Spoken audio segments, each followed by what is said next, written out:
कि गुरुर् ब्रह्मा गुरुर्विष्णुर् गुरुदेव महेश्वर गुरुर् साक्षात् परब्रह्म तस्मै श्री गुरवे नमः।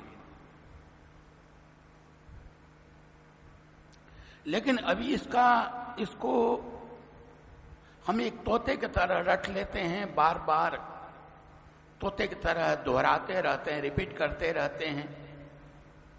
लेकिन इसका जो एसेंस है, इसका जो एक सार गर्भित तत्व है, जो शिष्य अपने अस्तित्व को पूर्णतः समर्पित कर चुका है गुरु के चरणों में, वही इसका मतलब समझ सकता है। इंसान मानव इस सृष्टि का इस ब्रह्मांड का आधार है। मानव जन्म लेना उतना कठिन नहीं है जितना कि मानव बनना कठिन है। मानव बनने का मतलब चेतना युक्त होना। मानव बनने का मतलब ऊर्ध्वमुखी होना, अधोमुखी नहीं। जैसे पानी ऊपर से गिरता है, वो खाई गड्ढा इत्यादि खोजता रहता है, लेकिन वही पानी जब उत्तप्त हो जाता है, एक भाप का रूप धारण करता है, तो आकाश के तरफ उड़ने लगता हो। तो कहने का मतलब ये, इससे जब इसलिए हमारे शास्त्रों में, हमारे धर्म ग्रंथों में गुरु की बहुत महिमा गाई गई है। इसलिए पुराण में कहा गया है कि गुरुर् ब्रह्मा गुरुर्विष्णुर् गुरुदेव महेश्वर गुरुर् साक्षात् परब्रह्म तस्मै श्री गुरवे नमः। मतलब गुरु ब्रह्मा है। लेकिन किस तरह ब्रह्मा कैसे है? वो ब्रह्मा का काम होता है सृजन करना। वो सृष्टि करता है, वो पैदा करता है, वो जन्म देता है। गुरु भी जन्म देता है। गुरु कैसे जन्म देता है? एक जन्म, इंसान का जन्म जो माता पिता के द्वारा होता है, और एक जन्म जो है वो गुरु के द्वारा होता है। एक जन्म इस शरीर को इस मनुष्य को श्मशान तक ले जाता है, श्मशान में खत्म हो जाता है, कब्रस्थान तक पहुंचता हो। और दूसरा शरीर जो है वो हमें अनंत से मिला देता है, बेअंत से मिला देता है। इसलिए कबीर साहब कहते हैं कि गुरु बरे गोविंद माने गुरु गोविंद दोनों खरे, काको लागो पाए, बलिहारी गुरु आपनो जिन गोविंद दिलो मिलाए। जो मैं गोविंद को मिला देता है, हमें गोविंद का साक्षात्कार करा देता है। तो एक जन्म माता पिता के द्वारा होता है और एक जन्म गुरु के द्वारा होता है, जिसके द्वारा हम द्विज कहलाते हैं। द्विज मतलब दोबारा जन्म। दोबारा जन्म का मतलब एक चेतना युक्त होना। तो इसलिए, और इसी को गुरुवाणी में कहा गया है, गुरु ईश्वर गुरु गोरख ब्रह्मा गुरु पार्वती माई। जैसे आप कहते हैं गुरु ब्रह्मा है, कैसे वो द्वारा हमें जन्म देता है। और गुरु विष्णु का काम क्या होता है? वो हमें प्रोटेक्ट करता, हमें परिपालन करता है, संभालता है, हमारी रक्षा करता है। उसी प्रकार गुरु भी हमारी रक्षा करता हो। कैसे रक्षा करता हो? हमारे पद पद पर रक्षा करता है, हर पल की हम निगरानी रखता हो। जैसे तो इसलिए उसको विष्णु कहा गया, जो हमें पद पद पर जो हमारी रक्षा करे, हमारे बचाव करता है। तो गुरु केवल ज्ञान एक ऐसा नहीं होता, गुरु ऐसा नहीं होता है। रामकृष्ण परमहंस कहते हैं एक गुरु ऐसे होते हैं जो केवल कान फूंकते हैं, लेकिन आध्यात्मिक गुरु जो होते हैं, जो सद्गुरु होते हैं, हमारे प्राण को फूंकते हैं। तो इसलिए दोबारा जन्म वो कहते हैं वो गुरु। और गुरु जो है दोबारा उस हमारा पालन भी करता है। उसके बाद गुरु ब्रह्मा, गुरु विष्णु, गुरु देव महेश्वरा। महेश्वर कैसे हो? महेश्वर माने शिव, कल्याणकारी। कैसे कल्याण करता हो? जैसे शिव का काम है, शंकर भगवान का काम है कि वो सृष्टि का वो विनाश करते हैं। विनाश का मतलब संहार करते हैं। गुरु भी संहार करता है। कैसे संहार करता है? हमारे बुराइयों का संहार करता है, हमारे दुष्प्रवृत्तियां हैं उसको खत्म करता है गुरु। इसलिए कहते हैं शंकर है, वो शिव है। गुरुर्देवो महेश्वर। जैसे आप देखते हैं एक अनगर पत्थर है, एक शिल्पकार को उसके अंदर एक सुंदर मूर्ति दिखाई पड़ते हैं, वो उसको काटता है, उसको छाड़ता है। उसको अगर उसमें चेतना होती या उसमें प्राण होता तो चिल्लाता, मेरे साथ अन्याय हो रहा है, अनर्थ हो रहा है, ये बात बिल्कुल ठीक नहीं है। लेकिन वो उसमें चेतना नहीं है, इसलिए वो चिल्लाता नहीं। अक्सर गुरु शिष्य का परीक्षा लेता है। जब परीक्षा लेता है तो शिष्य घबरा जाता है, कहता है ये क्या हो रहा है, ये गुरु मेरे साथ अन्याय कर रहा है। लेकिन हमें पता नहीं है, पता है उसको, कहता है तुम कर भला भलो न जाने तू सदा सदा दयाला। वो तो भला करता है, लेकिन हमें पता नहीं भला है किसमें। तो इस प्रकार हमारे अंदर जो दुष्प्रवृत्तियां हैं, जो दुर्गुण है, उस हमारे अंदर अहंकार है, उस हमारे अंदर बहुत तरह से गलत विचार हैं, उस सब विचारों का खात्मा करता है वो गुरु करता है। इसलिए वो शंकर कहलाता है। अंग्रेजी में 3 अंग्रेजी GOD God, G for generator, O for operator, D for destroy.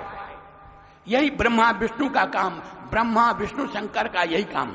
G generate, Brahma generate करता है, विष्णु ऑपरेट करता है और वो डिस्ट्रॉय करता है। इसलिए गुरुवाणी में कहते हैं गुरु ईश्वर। ईश्वर का मतलब शिव, गुरु ईश्वर, गुरु गोरख।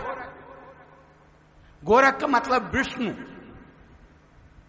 गुरु पार्वती माई, गुरु नानक देव जी कहते हैं गुरु आदि शक्तियां है। गुरु आदि शक्ति, वो गुरु है, पार्वती माई। और जब उसमें समस्त दुर्गुण खत्म हो जाते हैं, हमारे अंदर जो दुर्भावनाएं हैं, दुर्विचार हैं, दुष्प्रवृत्तियां हैं, का सबका खत्म हो जाता है, तो वो देख लेता है कि वो गुरु और ईश्वर में कोई अंतर नहीं। इसलिए कहता है वो, हम हैं उन संतों का दास जिन्होंने मन मार दिया। आपा मारे छोड़ जगत के नहीं किसी से काम, उनमें तो कुछ अंतर नहीं। राम संत कहो चाहे राम, उसमें कोई फर्क नहीं पड़ता है। इसलिए वो कहते गुरु साक्षात परब्रह्म, तस्मै श्री गुरु। उस गुरु को हम नमस्कार करते हैं, वंदना करते हैं। यही इस श्लोक का भाव है, सार है, और इसको हमें जीवन में आचरण में ढालना चाहिए। और बहुत कुछ काम करना है आप लोगों को। मेरा सबको प्यार और बहुत बहुत आशीर्वाद।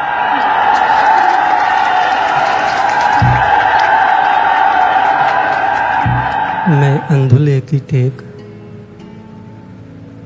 तेरा नाम खुंदकारा,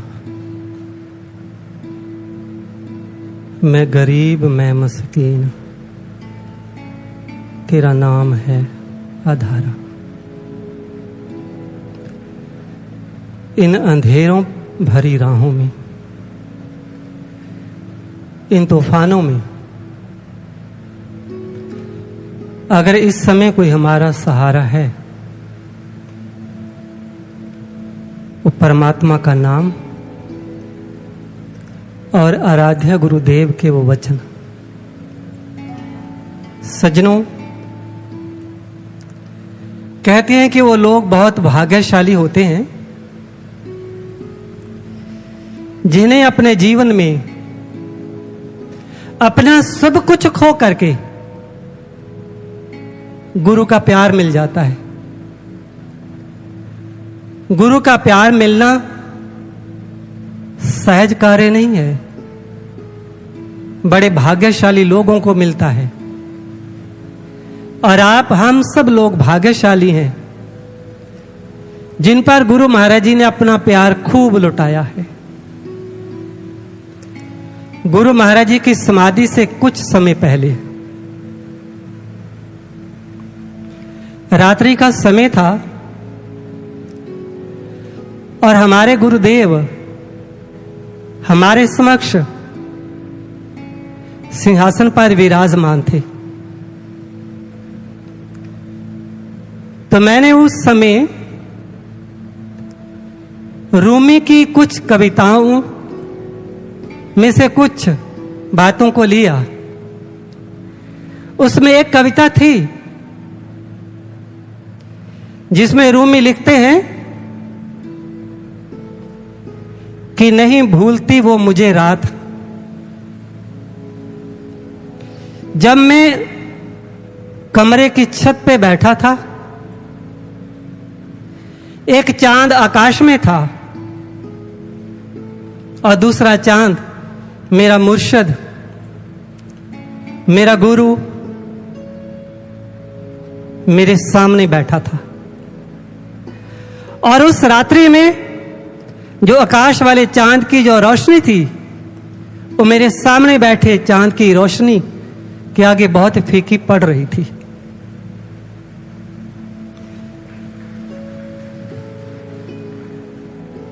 इन बातों को मैंने कहा था मंच पर, जब हमारे गुरुदेव हमारे पास हमारे सामने बैठे थे। किंतु मुझे इस बात की उस समय बिल्कुल भी खबर नहीं थी। जो कुछ आज रूमी के साथ हुआ, कल वो हमारे साथ भी होने वाला है।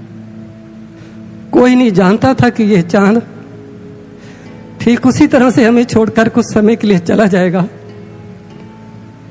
जैसे रूमी को छोड़ करके चला गया। एक शिष्य जो अपने गुरु के बिना एक पल भी नहीं बिताना चाहता, जब उसे लंबे समय तक अपने गुरु से दूर रहना पड़ता है, तो आज इस बात को आप सब अच्छी तरह से अनुभव कर सकते हैं कि उसकी मनस्थिति क्या होती। गुरु अर्जुन देव जी महाराज जी ने भी अपने गुरु के विरह में क्या कुछ नहीं कहा। मैं बिन गुर देखे नींद न आवे, मेरे मन तन वेदन गुरु विरहों लगावे। कैसे सो जाऊं नींद ही नहीं आती। मेरे गुरु का वियोग, मेरे गुरु का मेरे से बिछड़ना मेरे तन और मेरे मन को परेशान करता रहता है। ऐसी स्थिति में तो एक शिष्य अपने गुरु को कहता है, जदों मिठी नींदे सौंदी है खुदाई, सौ रब दी ना अख कदे लाई, मैं रोवां तैनू याद करके। जेड़े दिन दा तू मुख मोड़िया, हास्या भी मुख मोड़े। हासा हर इंसान की जिंदगी का एक बहुत बड़ा पार्ट होता है, किंतु जो अपने गुरु से बिछुड़ जाता है, पंख लगा करके उड़ जाती है हंसी। जेड़े दिन दा तू मुख मोड़िया, हास्या भी मुख मोड़े। प्यार दे फुल बिन खिड़नों सुके, ऐसे पाए विछोड़े। जदों नींद अखां विच रड़के, दुख दियां वांगर फोड़े। साधक हंजुआं मार के छलां, पलकां दे बन तोड़े। जदों मिठी नींद सौंदी है खुदाई, मैं रोवां तैनू याद करके। सज्जनों, हमने रूमी की बात की कि रूमी अपने गुरु के बारे में ऐसा कहता है। साहिब श्री गुरु अर्जुन देव जी महाराज अपने गुरु के बारे में ये कहते, किंतु वो भाग्यशाली लोग होते हैं जिन्हें अपने गुरु का प्यार मिल जाता है और अपना सब कुछ उनके ऊपर नशावर करने का अवसर प्राप्त हो जाता है। आज देखते हैं कि कौन है ये रूमी, जिसकी चर्चा हमने उस समय भी कविता में की थी और आज भी कर रहे हैं। रूमी कोई साधारण व्यक्ति नहीं था, एक यूनिवर्सिटी का रजिस्ट्रार था। उसने बहुत सारी किताबें लिखी थी और ढेरों किताबें उसने पढ़ी थी। एक समय ऐसा आता है, रूमी एक नदी के किनारे अपनी एक कुटिया बना करके बैठा है, कुछ किताबें लिखने का प्रयास कर रहा है। उधर से एक फकीर आता है, फटे पुराने कपड़े हैं उसके, पढ़ा लिखा तो लग ही नहीं सकता। तो उसने आकर के जब रूमी को देखा तो उसको बुलाया, कहता कैसे हो। और रूमी ने थोड़ा ध्यान ऊपर दिया, सोचा कोई पागल होगा, कोई ऐसे होगा, ध्यान ही नहीं दिया। उसने फिर से कहा कैसे हो आप। रूमी ने अब तो सिर भी ऊपर नहीं उठाया। तो सम्मश ने, उस फकीर ने क्या किया, जो उसके पास किताबें पड़ी थी सारी उठा करके नदी में फेंक दी। अब रूमी को लगा कि ये सब तो गड़बड़ कर रहा है। उसने कहा कि ये क्या किया तूने, मेरे पूरे जीवन की मेहनत जो थी तूने नदी में बहा दी। लेकिन वो सम्मश तबरेज हंसता है। रूमी कहता है कि तुम्हें पता नहीं है तूने क्या किया है। तो सम्मश क्या करता है, नदी में छलांग लगाता है, वहां से किताबें निकाल के उनके सामने फिर से रख देता है। किताबें एकदम से सूखी थी। अब रूमी को लगता है कि यह कोई साधारण व्यक्ति नहीं है। उसने उसके कदमों पर अपना सर रख लिया, उनसे प्रार्थना की कि आप बताएं आप कौन हैं। तो सम्मश उन्हें ब्रह्म ज्ञान के बारे में बताते हैं। बहुत समय तक वो उनके साथ रहने का प्रयास करता है, लेकिन उसे बार बार दूर भेज देते। किंतु उनकी दृढ़ता देख करके एक समय ऐसा आता है, सम्मश तबरेज रूमी को दीक्षित कर देते हैं। और अब जब रूमी ने अपने भीतर के जगत में उसे देखा तो बस अपने गुरु के लिए एक पागलपन था जो हर शिष्य में होना ही चाहिए, कि उसे देखे बिना रहा ही नहीं जाता। लेकिन ये समय एक जैसा किसी पर नहीं रहता।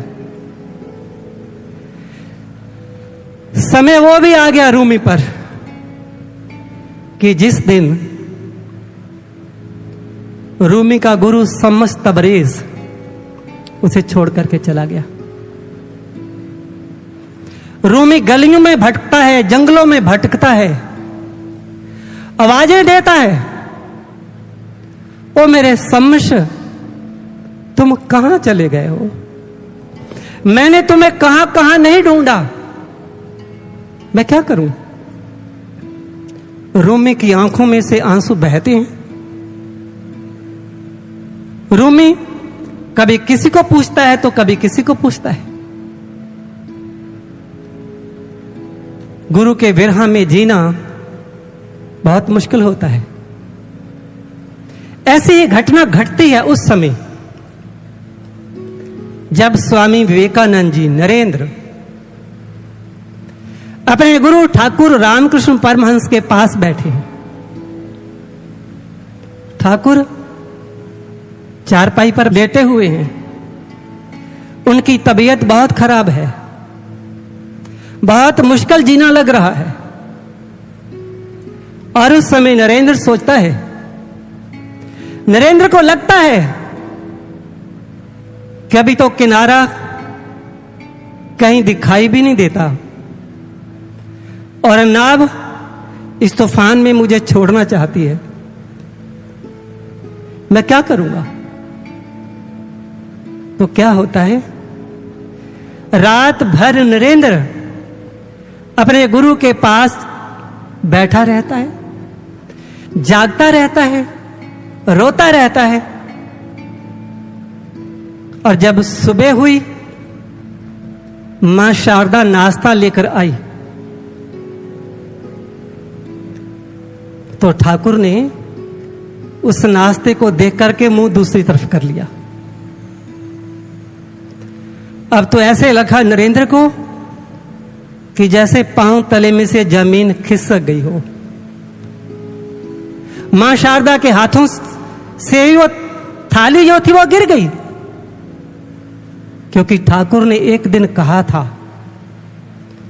क्योंकि जब ठाकुर प्रवचन करते करते ही उठ करके किचन में चले जाते, अच्छा बताओ क्या बनाया आज, तो मां शारदा कहती कि लोग क्या कहेंगे, आप भगवान का परमात्मा का प्रवचन करते हो और खाने के लिए इतना आपको ऐसे होता है। तो ठाकुर ने कहा था, इसी भोजन से तो मैं जुड़ा हुआ हूं, किस धरती पर हूं, नहीं तो मैं चला जाऊंगा। जिस दिन मैंने इस भोजन का परित्याग कर दिया, 3 दिन के बाद मेरा इस धरती पर रहना मुश्किल हो जाएगा। तो उस समय विवेकानंद जी भी पास ही थे जब ये बात हुई थी। तो आज जब ठाकुर ने भोजन को देख करके मुख दूसरी ओर कर लिया, तो नरेंद्र ने कहा, ठाकुर आप ऐसा नहीं कर सकते, आप मुझे छोड़ करके नहीं जा सकते हो। तो ठाकुर रामकृष्ण परमहंस कहते हैं, नरेंद्र अरे मैंने तो बहुत समय पहले चला जाना था, मैं तो तेरा इंतजार कर रहा था कि तू आ जाए और मैं तुझे कुछ समझा सकूं और फिर चला जाऊं। तो नरेंद्र कहता है कि गुरुदेव अगर मेरे लिए रुके हो तो फिर थोड़ा समय और रुक जाओ, और रुक जाओ थोड़े समय। ठाकुर कहते हैं कि नहीं, अब तो मुझे जाना ही पड़ेगा। नरेंद्र बार बार कहता है कि गुरुदेव हम क्या करेंगे, लेकिन ठाकुर बड़े शांत चित्त से कहते हैं, अरे तूने देखा नहीं आंगन में और वृक्ष के ऊपर एक चिड़िया घोंसले में रहती थी अपने बच्चों के साथ। नरेंद्र कहता कि हाँ गुरुदेव। कहते तूने देखा नहीं कैसे उनको खाना खिलाती थी, लेकिन एक समय ऐसा आया जब उस चिड़िया ने स्वयं अपने बच्चों को नीचे फेंक दिया और बच्चों को लगता था कि अब हम कैसे उड़ेंगे, किंतु वो नीचे पहुंचने से पहले पहले ही उड़ गए और फिर कभी वापस ही ना आए।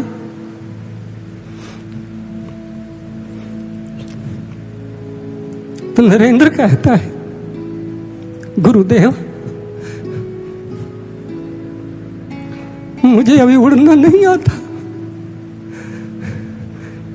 कैसे करूंगा मैं? तो ठाकुर कहते हैं कि मेरे बच्चे, मुझे तो जाना ही है,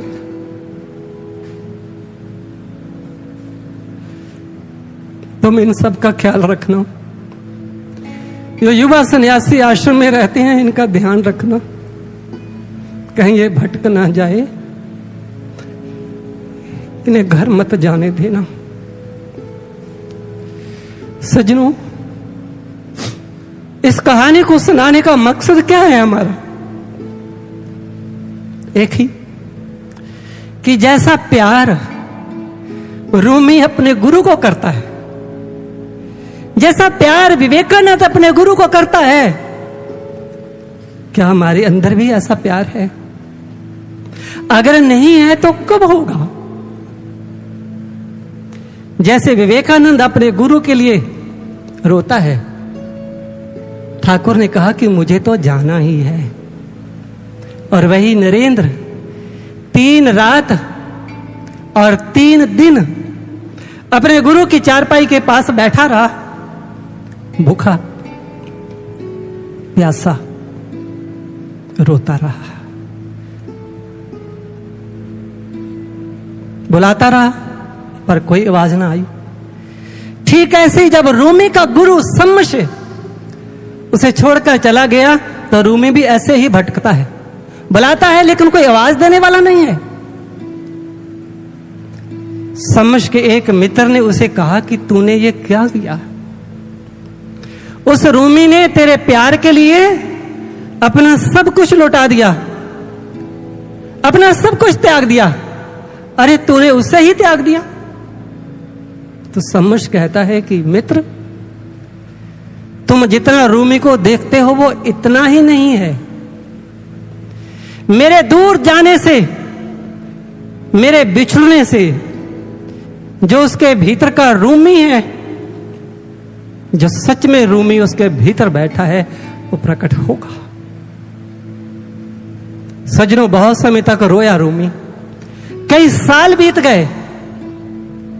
अब तो उसके शरीर में इतनी ताकत भी नहीं थी, वो कभी वहां जाए तो कभी यहां रहे। समझ का मित्र उसे फिर से मिला, कहा समझ नहीं आ रही बात। अरे अब तो बहुत समय हो गया। तो समझ कहता है कि मित्र, तुम ठीक कहते हो, तो अब रूमी के साथ मिलने का मेरा वक्त आ गया है। अब शरीर में इतनी ताकत नहीं है कि वो भागे इधर उधर जाए। तो क्या होता है, बैठा याद करता है, याद तो कभी भूलती ही नहीं है उनकी। तो सामने से जब सम्मश को देखा तो पता नहीं रूमी के शरीर में ताकत कहां से आ गई। रूमी उठ करके भागा और जाकर के अपना सर अपने गुरु के कदमों पर रख दिया। और जब उठा, सामने अपने गुरु को देखता है, आंखें आंसुओं से भरी हुई है, आंसू रुक नहीं रहे। तो रूमी अपने ही आंसुओं को कहता है कि तुम लोगों ने मेरा बहुत साथ दिया, आभारी हूं मैं तुमका, लेकिन आज तुम्हारी वजह से मेरे सम्मश का चेहरा धुंधला दिखाई देता है। रुक जाओ तुम अब। लेकिन आंसू थे कि रुकने का नाम ही नहीं ले रहे थे। देख करके सम्मश ने क्या किया, अपना हाथ रूमी के सिर पे रख दिया। आंसू रुक गए। रूमी अपने गुरु को देखता है, देखता है, देखता ही रहता है। बस देखते देखते आंखें ऐसे बंद की कि फिर कभी आंख खुली ही ना। अपने गुरु के चरणों में रूमी ने अपने प्राणों का परित्याग कर दिया। क्या हमारे अंदर इतना प्यार है सजनों? अगर नहीं है तो एक बार तो सोचना ही पड़ेगा कि मेरे गुरु ने मुझे क्या दिया, क्या क्या दिया गुरु ने। मेरे गुरु ने मेरे लिए क्या क्या किया। जिस ज्ञान की बात सारे के सारे धर्म ग्रंथ करते हैं, हमारे सभी शास्त्रों में लिखा हुआ है, सभी धर्म ग्रंथों में लिखा हुआ है कि परमात्मा के दो रूप होते हैं, साकार और निराकार। निराकार रूप में वो ब्रह्म, वो परमात्मा परम प्रकाश होता है, दिव्य प्रकाश होता है, और साकार रूप में वो परमात्मा गुरु के रूप में आता है। अब गुरबाणी में पढ़ते हो, सब में ज्योत, ज्योत है सोए, तिसदे चानन, सब में चानन हुए, गुरु साखी ज्योत प्रगट हुए। गुरु की कृपा से वो ज्योति प्रकट होती है। साहिब श्री गुरु नानक देव जी ने भी अपनी वाणी में लिखा, घर में घर दिखाई दे सो सतगुर पुरख सुजान, पंच शब्द तुनकार तुन तय वाजे शब्द निशान।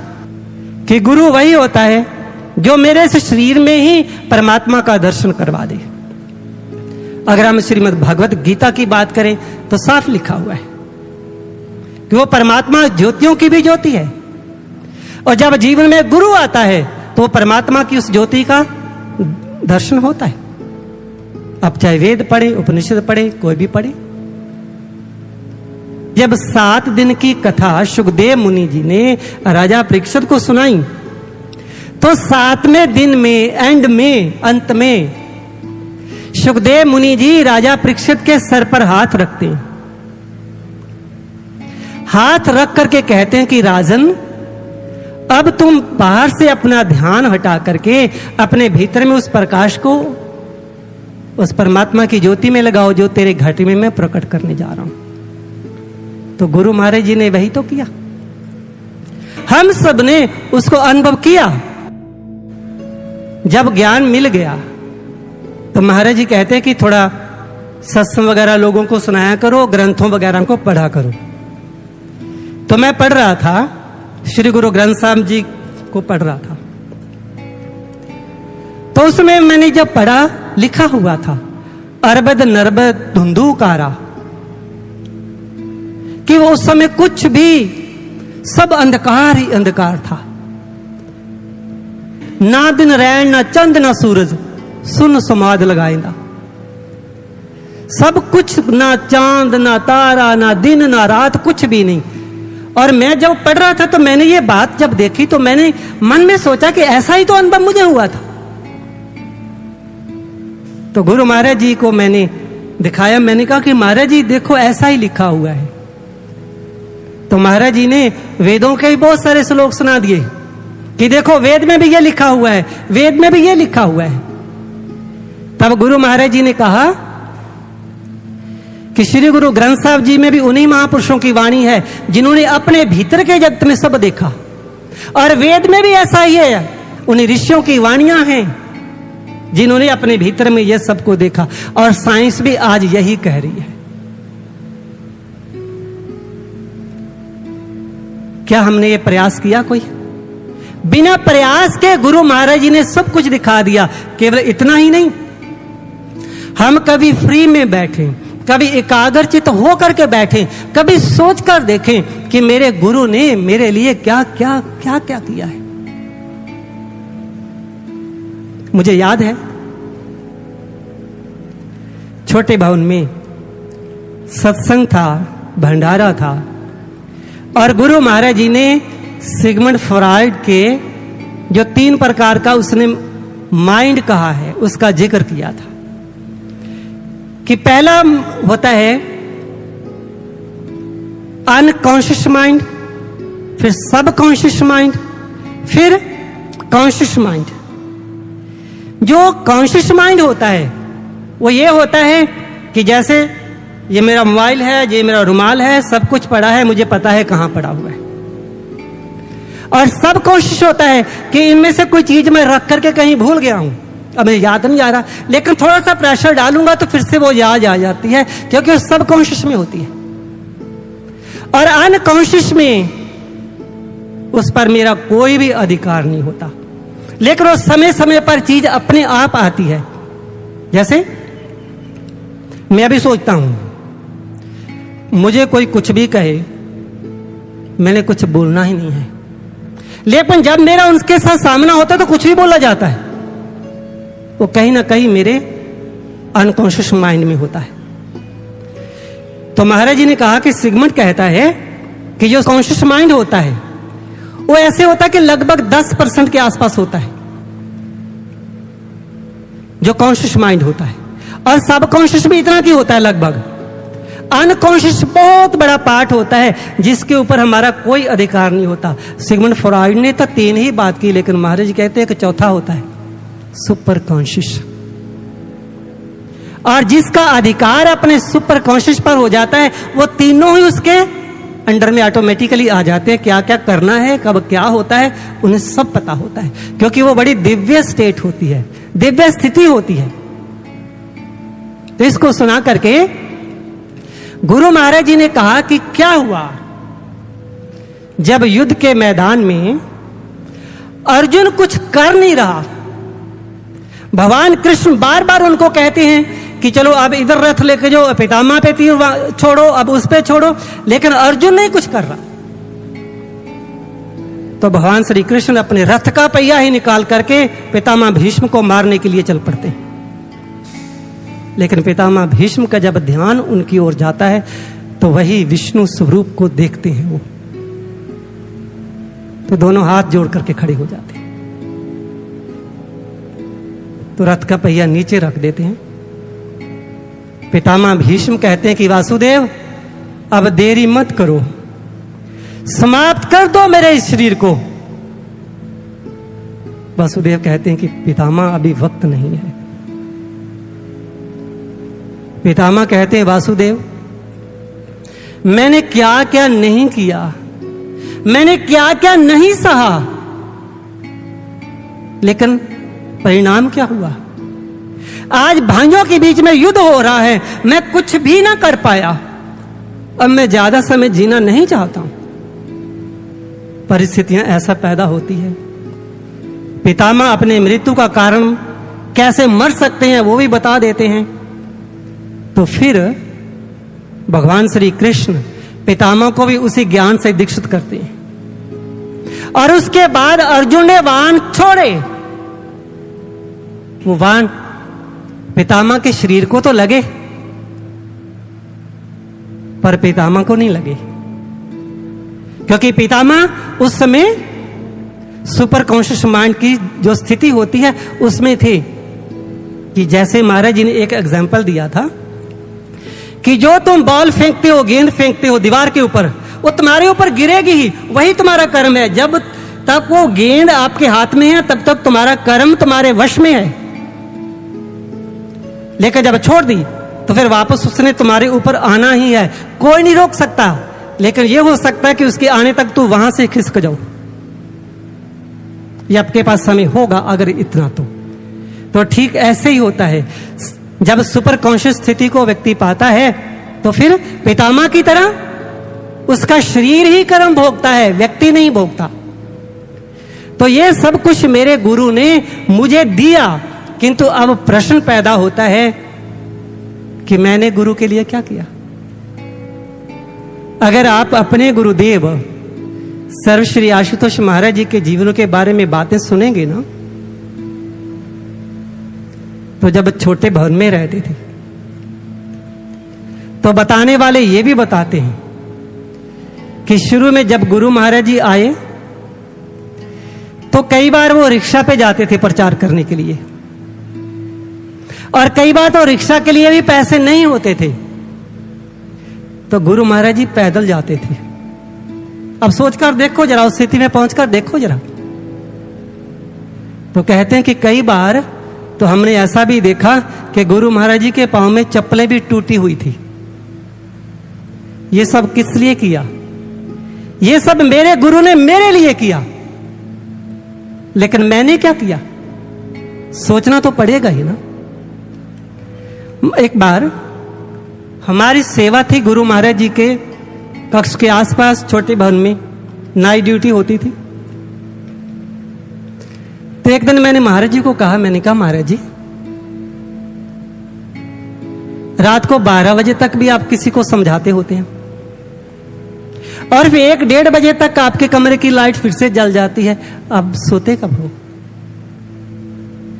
तो महाराज जी ने बड़े ही प्यार से कहा, महाराज जी कहते, अरे जब लक्ष्य सामने होता है ना, तब नींद नहीं आती, ध्यान लक्ष्य पर रहता है। तो मैंने कहा कि महाराज जी, हम तो ऐसा नहीं कर पाते, हमें तो नींद आ जाती है।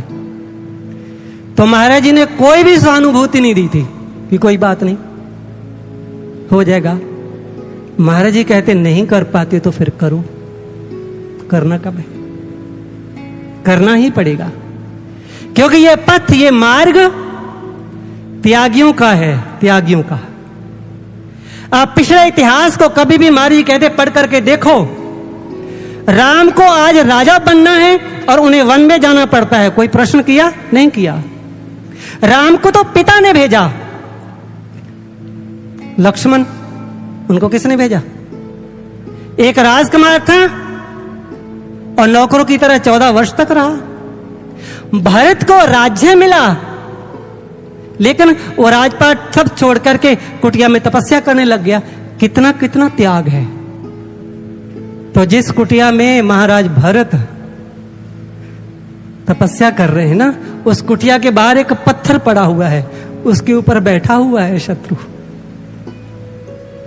कि कहीं मेरे भाई को कुछ हो ना जाए, और वहीं से पूरे राज्य की सीमाओं को सुरक्षित कर रहा है। जब अर्जुन ने अपना गांडीव रख दिया, तो भगवान श्री कृष्ण अर्जुन को कहते हैं, इस समय जब विनाश के बादल चारों ओर से घिर चुके हैं, जब धर्म अपनी रक्षा के लिए, अपनी विजय के लिए तुम पर आशा लगाए बैठा है, इस समय ये कायरता से भरे हुए विचारों को तूने अपने मन में आने कैसे दिया? याद रखना, ये विचार तुम्हें स्वर्ग से गिरा देंगे, तुम्हें तेरी ही नजरों में गिरा देंगे। जो अर्जुन को कहा, ठीक स्थिति हमारी है। आज भी धर्म आशा लगाए हुए बैठा है, धर्म कि मेरे लिए कुछ करेंगे, इनके त्याग से, इनकी तपस्या से मेरी विजय होगी। अब देखना यह है कि क्या हम इतना त्याग कर पाते हैं। आज साधारण तपस्या से काम बनने वाला नहीं है, आज साधारण से त्याग से कुछ होने वाला नहीं है। महान त्याग की मांग कर रहा है इस समय धर्म हमसे, वो हमें करना ही होगा। अगर आज हम ऐसा नहीं कर पाए तो सज्जनों, हो सकता है कि कल पश्चाताप करने के लिए भी हमारे पास समय नहीं रहे। बहुत समय दिया है महाराज जी ने हमें, बहुत प्यार दिया है महाराज जी ने हमें। खास करके अब यूथ को मैं कहना चाहता हूं, आप लोगों को बहुत समय दिया है, बहुत ज्यादा समय दिया है, और आज उन बातों को याद करो। लेकिन साथ साथ एक बात जरूर कहते थे जब भी यूथ की मीटिंग लेते थे, कि तुम अपने चरित्र को संभाल करके रखना, तुम्हारा बाल भी बांका नहीं होने दूंगा। तो सज्जनों, अगर हम इस समय अपने चरित्र को संभाल कर नहीं रख पाए तो हमें इस बात को भूल जाना चाहिए कि मंजिल हमारा इंतजार कर रही है।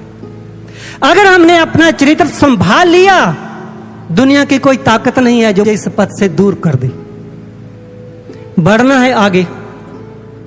छोटी सी बात घटना घटती है, छोटी सी बात के लिए हम घबरा जाते हैं, लेकिन गुरु मेरे लिए क्या क्या कर रहा है मुझे पता भी है इस बात का।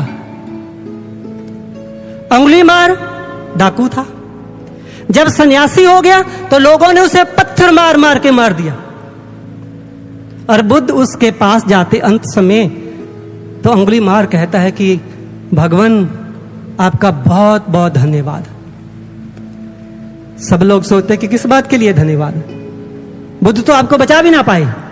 तो अंगुलीमाल कहता है कि मैंने जितने लोगों की हत्या की, इतने ही जन्म लेकर के इन लोगों ने मुझे मारना था। मैंने बार बार मरना था, जैसे उनको मारा मैंने वैसे ही मरना है, और बुद्ध ने एक ही जन्म में सब समाप्त कर दिया। अगर थोड़ा सा कोई कष्ट आता है तो ऐसा मत सोचो कि मेरे साथ ऐसा क्यों हो गया, अरे मुझे तो ज्ञान मिला हुआ। गुरु क्या करता है ये उनको ही पता है। आगे बढ़ना है, पीछे मुड़कर देखना तो दूर की बात है, पीछे मुड़ने का विचार आना भी इस समय हमारे लिए महापाप होगा। अंत में उनकी दो बातें आपसे याद कराना चाहता हूं। जब भी वो आपके पास आते थे, हमारे पास आते थे, तो एक ही बात कहते थे कि तुम्हारे पास ब्रह्म ज्ञान है, कुछ भी ऐसा नहीं है जो तुम कर नहीं सकते हो, तुम असंभव को भी संभव कर सकते हो। कर सकते हो ना? कर सकते हो तो करके दिखा दो। और दूसरी बात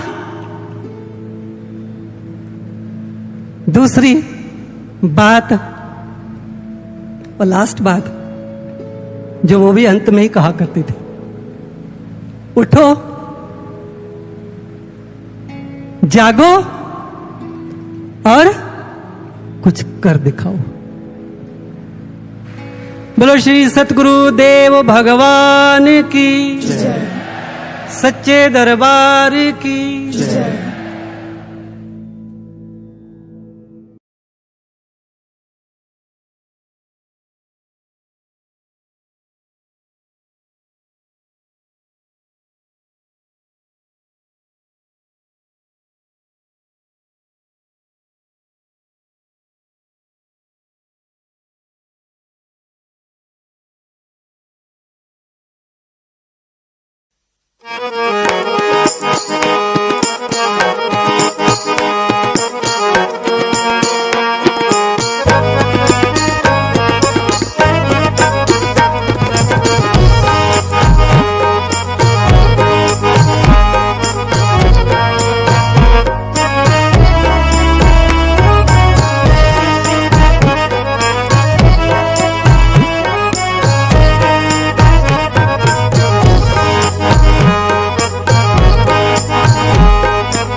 पिया मोरे नैनन में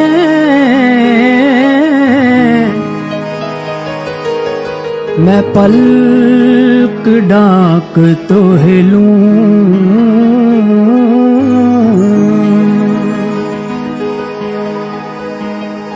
ना मैं देखूं और इनको,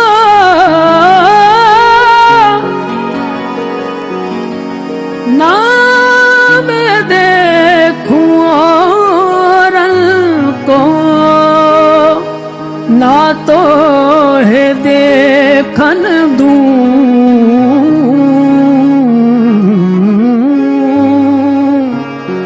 ना तो है देखन दूं, ना तो मैं देखन दूं।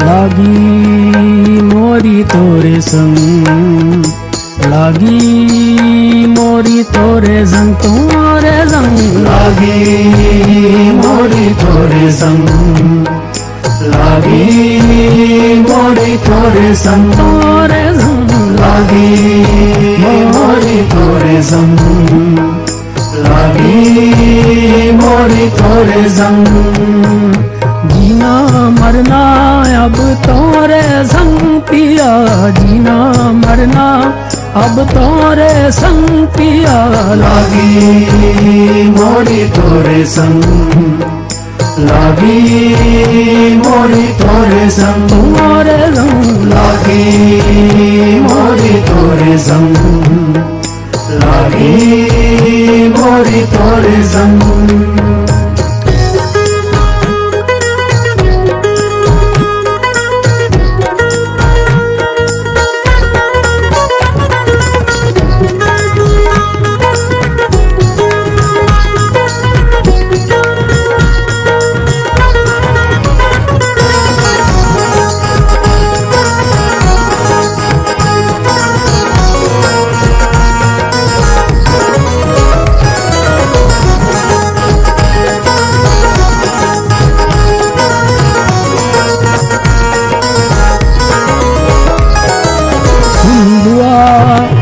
बख्शो खता देना बंदगी मुझे सुन दुआ बख्शो खता देना बंदगी मुझे मैंने तो सौंप दी है ये जिंदगी तुझे मैंने तो सौंप दी है ये जिंदगी तुझे जीना मरना अब तोरे संग पिया जीना मरना अब तोरे संग पिया लागी मोरी तोरे संग लागी मोरी तोरे संग तुम्हारे संग लागी मोरी तोरे संग लागी मोरी तोरे संग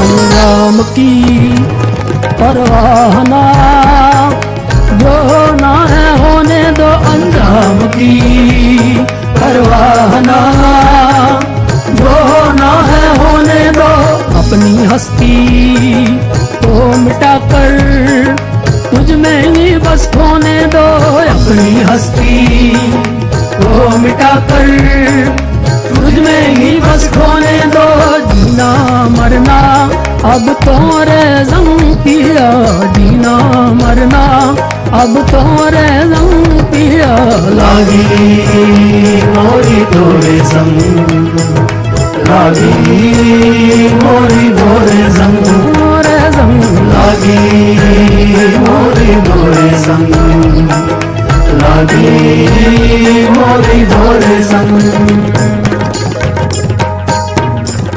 खुसरो रैन सुहाग की मैं जागी भी के संग तन मोरा मन पिया का जो दोनों एक ही रंग हो खुसरो बाजी प्रेम की मैं खेलू पी के संग जीत गई तो पिया मोरे हारी पी के संग हो खुसरो रैन सुहाग की मैं जागी पी के संग तन मोरा मन पिया का जो दोनों एक ही रंग हो खुसरो बाजी प्रेम की मैं खेलू पी के संग जीत गई तो पिया मोरे हारी पी के संग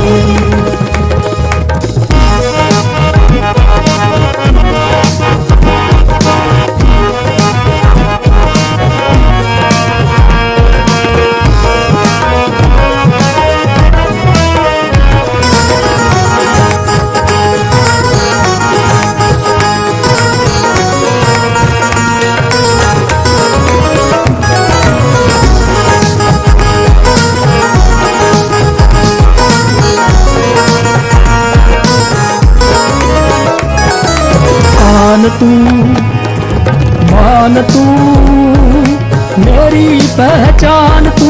नि सा रे गा रे रे सा सा सा सा सा नि सा रे गा रे रे नि नि नि नि नि सा नि सा रे गा म पा म गा रे सा रे नि सा नि सा रे गा रे सा सा सा सा नि सा रे गा रे नि नि नि नि पा नि सा रे गा म पा म गा रे सा रे नि सा सर रे रे सर गा रे गे म ग म ग पड़ दर्द नी नी पड़ पता सर रे रे सर गा रे गे म ग म ग पड़ दर्द नी नी पड़ पता सर रे रे सर गा रे गे म ग म ग पड़ दर्द नी नी पड़ पता ममदानी दर्द ममदानी दर्द ममदानी दा ममदानी दा ममदानी आन तू मेरी पहचान तू आन तू मेरी पहचान तू राही तू मेरा है मुकाम तू राही तू मेरा है मुकाम तू। जीना मरना अब तो रे संग तेरा जीना मरना अब तो रे संग तेरा लागे मोरी तोरे संग लागे मोरी तोरे संग लागे मोरी तोरे संग लागे मोरी तोरे संग लागे मोरी तोरे संग लागे मोरी तोरे संग लागे मोरी तोरे संग लागे मोरी तोरे संग लागे मोरी तोरे संग लागे मोरी तोरे संग।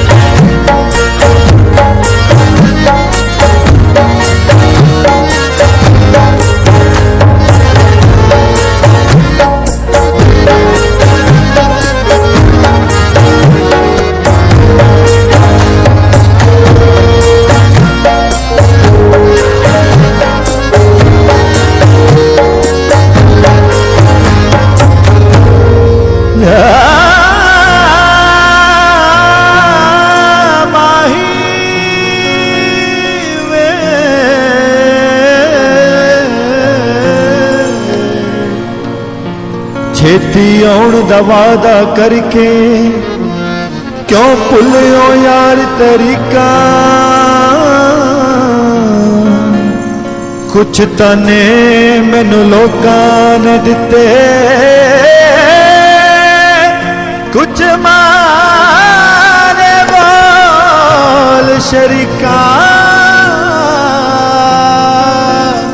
माहिया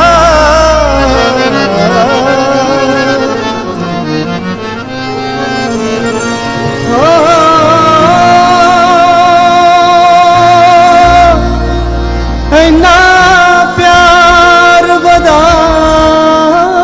के सजना इन्ना प्यार वदा के सजना क्यों लोने इश्क नू लिका सावण रुता सावण रुता सावण रुता सब लंघ गईया जोगिया रखिया बहुत उड़का रखिया बहुत उड़का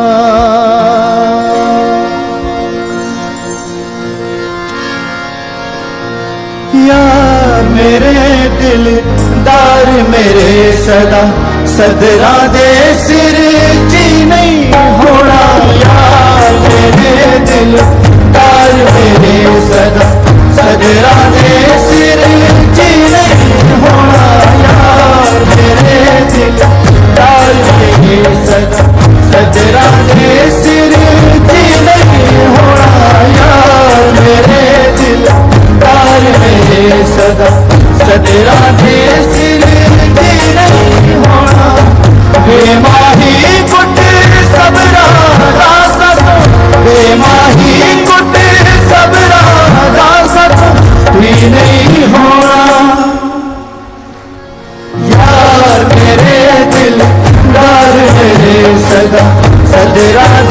सिर जी नहीं होना यार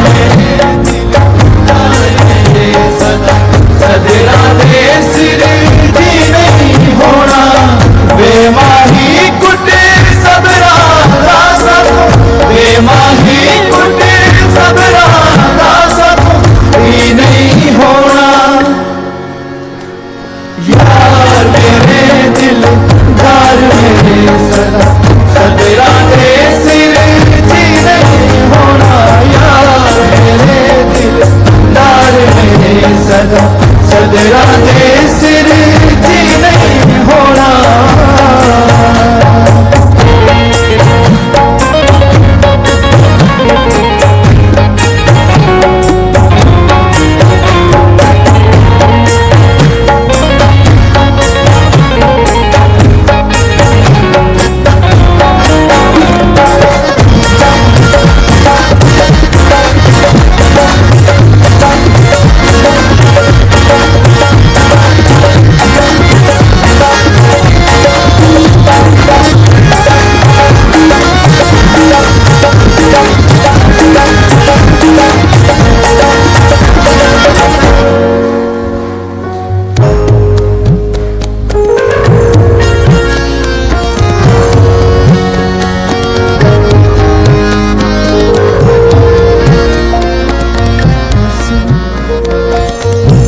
नहीं होना रो नहीं होना मरिया जाना नी जी नहीं होना हंस नहीं होना रो नहीं होना मरिया जाना नी जी नहीं होना तांग दिला दी सजना सानू तांग दिला दी सजना सानू बहुत सदोना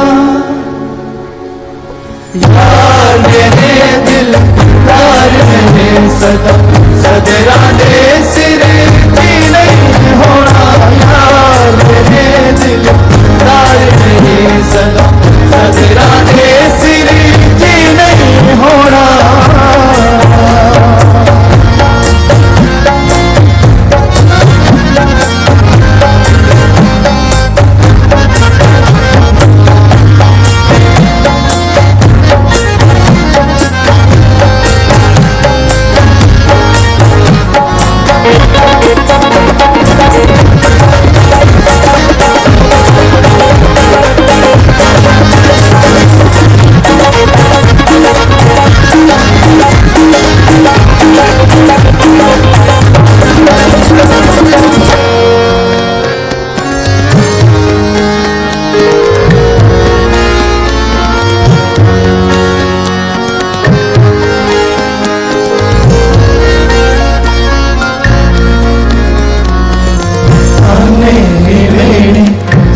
नहीं होंगे दर्द दिला दे क्या नहीं होंगे ताने मेरे सह नहीं होंगे दर्द दिला दे क्या नहीं होंगे दुनिया दे बोला लू तू दुनिया दे बोला लू तू चुप करोना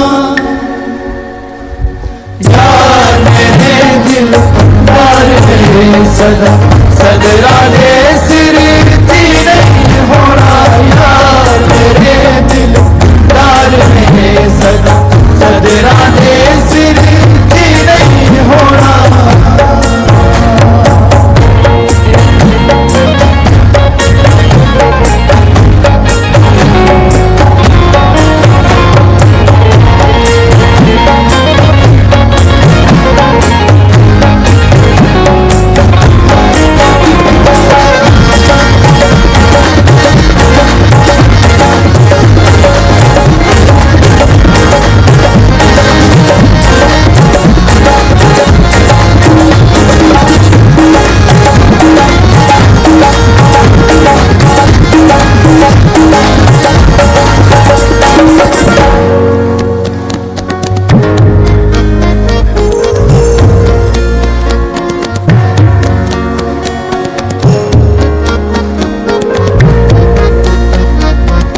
दस्तक दस कद देनी सजना हालत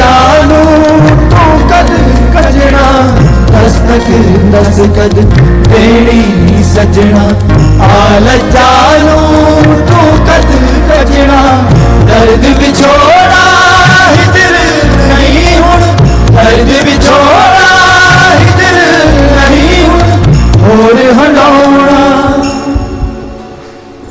यार मेरे दिल दार मेरे सदा सतेरा दे सिर जी नहीं होना यार मेरे दिल दार मेरे सदा सतेरा दे सिर जी नहीं होना बेमाही कुटे सबरा दासा बेमाही कुटे सबरा दासा भी नहीं होना यार मेरे दिल दार मेरे सदा सतरा दे सिरे जी नहीं होना यार मेरे दिल दार मेरे सदा सतरा दे सिरे जी नहीं होना बेमाही कुटे सबरा दासा बेमाही कुटे सबरा दासा भी नहीं होना